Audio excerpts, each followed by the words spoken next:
On November 1, 2006, ex-Russian FSB agent and naturalized British citizen Alexander Litvinenko entered a London hospital gravely ill.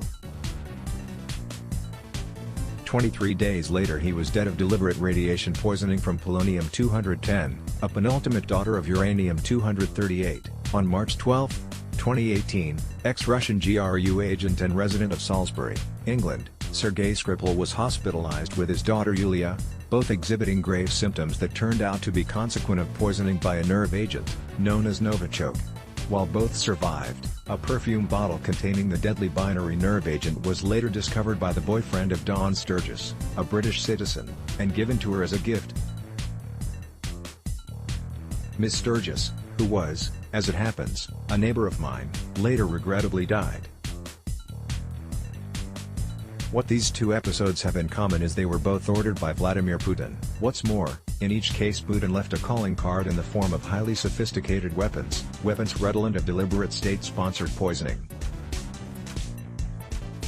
Though in both cases Putin denied authorship of the murders, the choice of weapons left no doubt in anyone's mind that he was behind the attacks. There's no sane reason for anyone to use polonium-210 in the murder of Alexander Litvinenko, nor was there any rational reason to use Novichok in the attack on Sergei Skripal, when an ordinary gun or a knife would have served as well. Those bizarre forms of weapons were chosen for one reason only, to point the finger of guilt inescapably back at the perpetrator. In other words, Vladimir Putin was bragging, at this week's G20 conference in Japan, at what is to be her last state occasion. British Prime Minister Theresa May has made it clear to Putin that Russia must end its irresponsible and destabilizing activity in Britain. Describing the Salisbury poisoning as a truly despicable act, she said the two suspects who carried out the attack, believed to be Russian military intelligence officers, must be brought to justice. Not wishing to lose bragging rights, instead of denying Mrs.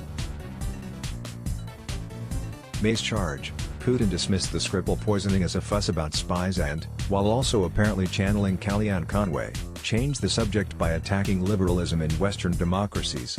Earlier, when Donald Trump was asked by a reporter if he was going to tell the president of Russia not to interfere in the 2020 election, Trump turned it into a joke, telling Putin off in a pseudo-serious, mocking voice.